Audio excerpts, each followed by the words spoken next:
Hello students. So in the last lecture we discussed about the redox reaction, and since we are just at the end of the chapter, our last topic is corrosion and rancidity according to CBSE curriculum and our NCERT book. So let's start today with the corrosion. Now what is this corrosion? This is a very familiar term, but generally student confused with the rust term. Right, but there is difference between corrosion and rusting. Rusting is actually one of the example of corrosion. It is not the actual process. So let's start today with the corrosion. Now what is this corrosion? The phenomenon of slowly eating away of metals due to formation of unwanted compound like oxide, carbonate, sulfide, etc. due to atmospheric attack is known as corrosion. Now, the phenomenon of slowly eating away of metals due to formation of unwanted compounds means we are not wanting to form that compound, they are just unwanted compounds.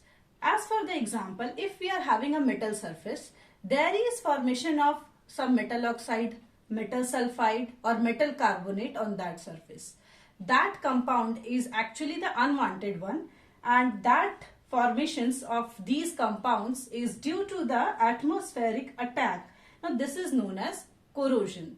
Generally we see there is discoloring of the metals. कभी हमने देखा कि iron का object जो colour था वो अपने colour से डिस्कलर हो गया, या सिल्वर ऑब्जेक्ट वो अपना कलर छोड़ के कुछ और कलर अचीव कर लिया, या कोई और मेटल. तो ये सारी चीजें किस वजह से होती है? That is due to the corrosion. Now, the examples of corrosion is rusting of iron, tarnishing of silver, formation of green layer on the surface of copper, brass or bronze.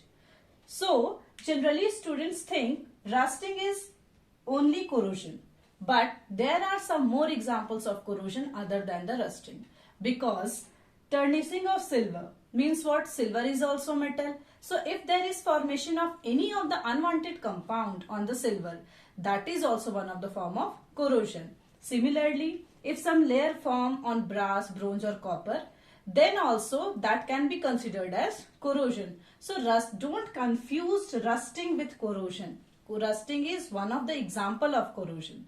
Correct? Now, what is this tarnishing of silver? Rusting you all know. हमारे घर पे Windows होते हैं, gate होता है, सब में जंग लगता है, तो वी नो कि यह रस्टिंग का प्रोसेस है.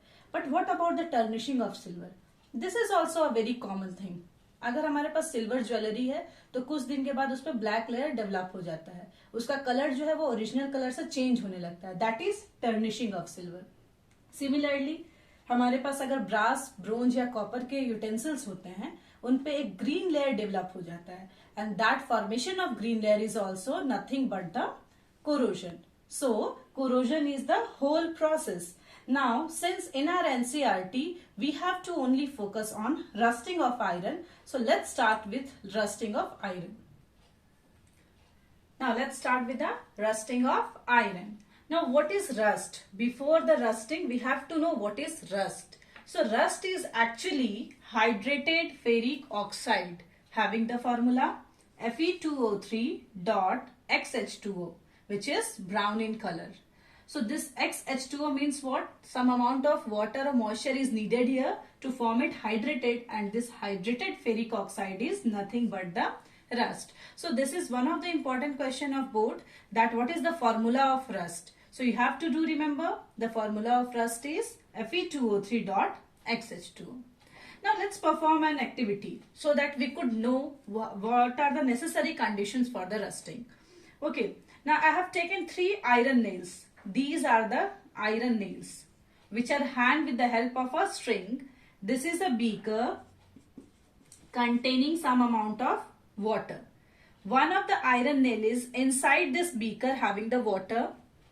One of the iron nail is on the surface of the beaker, and one of the iron nail is at the top of the string, okay, which is very above from the water surface. So what do you assume? In which of the iron nail the rusting will be maximum? Since all the 3 iron is having the same chemical composition, So in which of the iron nail the rusting will be maximum? Since inside the beaker there is water, so the availability of oxygen is very less here. Although the oxygen is present here, but since the oxygen is present in very less amount, that's why rusting is minimum here. What about this iron nail? At the top of the string, very above from the water surface. In this iron nail, the rusting is minimum. This is because the unavailability of water vapor there, H2O there. Clear? Now, see this iron nail, which is at the surface of the water, at the surface of the beaker. So, the iron nail at the surface of the beaker is having the maximum rusting. This is because this has availability of water vapor also, the H2O also, moisture also, or oxygen also. So the rusting is maximum in the iron nail which is at the surface of the beaker. Clear? So what we conclude from this activity? What are the necessary conditions which are required for the rusting? The very first is iron object. Obviously, we need an object which have to be rust. So iron object is the basic requirement. Then the second is air. And what in air? Oxygen we need. Third is moisture, that is H2O. And the fourth one is H plus aqueous. So this is also a very important criteria when the rusting takes place. H plus is required for the rusting. Now from where this H plus comes in the environment? Because we have written in the, we have understood it earlier, that is corrosion or rusting is due to the environmental or atmospheric attack. So from where this H plus comes? Now for that I have written two reactions. Water, which is already present in the environment, reacts with carbon dioxide to give H2CO3. Now this H2CO3 dissociate into H plus aqueous and CO3 2 minus aqueous. Due to present by this decomposition reaction, we get this H plus ion in the environment, in the atmosphere, and by that rusting takes place. Now moving towards the next topic, that is mechanism of rusting. Now how this rusting takes place, those are the conditions, but how that occurs, how that takes place on the surface of a metal. So what is the mechanism of rusting? There is formation of miniature cells on the surface of iron. Now you have seen it. अगर किसी surface पे जंग लगता है, अगर किसी surface कोई surface rusting के प्रोसेस में जाता है या किसी पे रस्ट लग जाता है, उसको आप ध्यान से देखोगे तो उस पे छोटे छोटे उसके सरफेस पे आपको छोटे छोटे सेल्स दिखाई देंगे, छोटे छोटे स्पेसेस दिखाई देंगे, क्यूब दिखाई देंगे. That is actually the miniature cells formed on the surface of iron. Now one spot of iron act as anode where oxidation takes place. Already you know, on anode oxidation takes place, while other spot act as cathode where reduction takes place. That is in the presence of H plus. Clear? Reduction, and the reduction is reduction of oxygen. So what is the mechanism? There is formation of miniature cells on the surface of iron. On one spot of iron act as a node where oxidation takes place, and the other spot act as cathode where reduction of oxygen takes place in the presence of H plus. Clear? Now this is the process of mechanism of, this is the process of rusting. Now this is the reason oxidation takes place, reduction takes place. Obviously you can correlate it now. This is corrosion or rusting is nothing but example of redox reaction. That's why in NCERT after the redox reaction corrosion topic is given. So a question might be asked in your examination that how you can prove that rusting is a redox reaction. So you have to write the mechanism in your answer, that since in the mechanism we know oxidation and reduction both takes place during the process of rusting. That's why it is one of the example of redox reaction. Now if we are going to the overall reaction of rusting, we are having this reaction 2Fe plus 3/2O2 plus XH2O gives Fe2O3 dot XH2O, that is the formula of rust. Now A very beautiful question can be asked from here.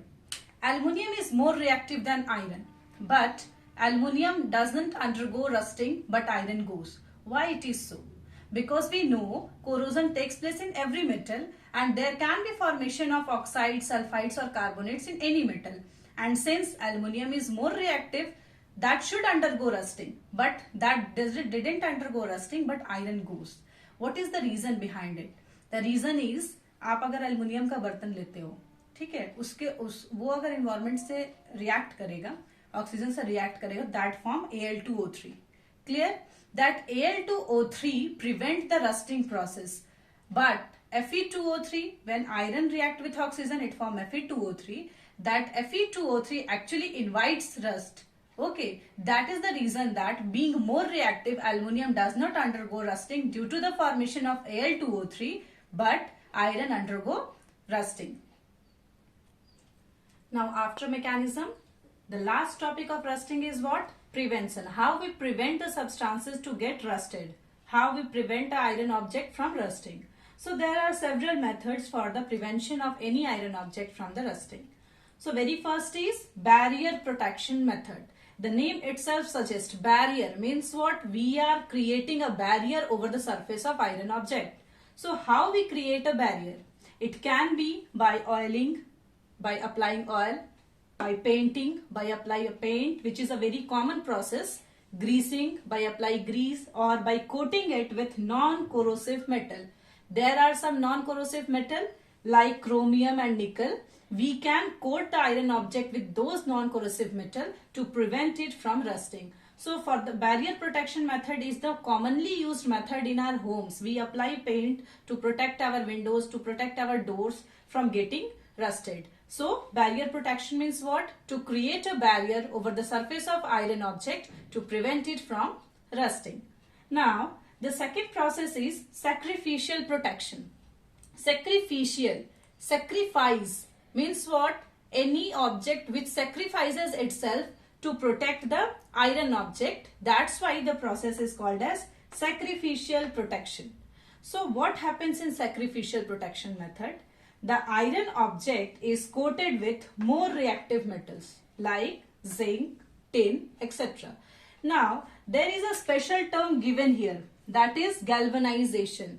Iron object when get coated with zinc, that process is called as galvanization, and when it get coated with tin, that process is called as tinning. So this can also be asked as a question, that what is galvanization or what is tinning. Galvanization is a very important process. It is just coating of iron object by the zinc, and this is the reason that the bucket which we use, the iron bucket which we use, that doesn't get rusted. That is because of the galvanization process. That iron object is galvanized, or that iron object is coated with the zinc. So this is the sacrificial protection method. So do remember galvanization process and tinning process. Next one is cathodic protection method. In cathodic protection method, iron is stacked with magnesium, which is more reactive than iron. So it acts as anode and protect iron to make it cathode. So by making the iron cathode, iron is protected. That's why the process is called as cathodic protection method. And the last one is by the use of anti-rust solution. The name itself suggests anti-rust means that do not promote the rusting is called as anti-rust. So what are these anti-rust solution? These are alkaline solution of phosphate. Now alkaline, everywhere if there is alkalinity, that prevents the availability of H plus ion. And previously we read that H plus is a necessary condition for the rusting. So if there is unavailability of H plus ion, the rusting will not take place. Since the anti-rust solution is very much costly, that's why it is used in costly car radiators, costly car automobiles, the radiators of those cars or automobiles. In those we use the anti-rust solution to prevent those car radiator to get rusted. So these are the methods of preventions of rusting, that is barrier method, sacrificial method, cathodic protection and anti-rust solution. Now This topic is given in the third chapter of your NCERT, that is metals and non-metals. In chapter 1, we have to read only till mechanism of rusting, that is to prove whether rusting or corrosion is a redox reaction or not. But since we are reading corrosion here, so use this lecture in chapter 3 also, where we have to read rusting or corrosion again. So today we completed corrosion, rusting, mechanism of rusting and the methods to prevent rusting. In the next class, we conclude our chapter with the rancidity. Thank you.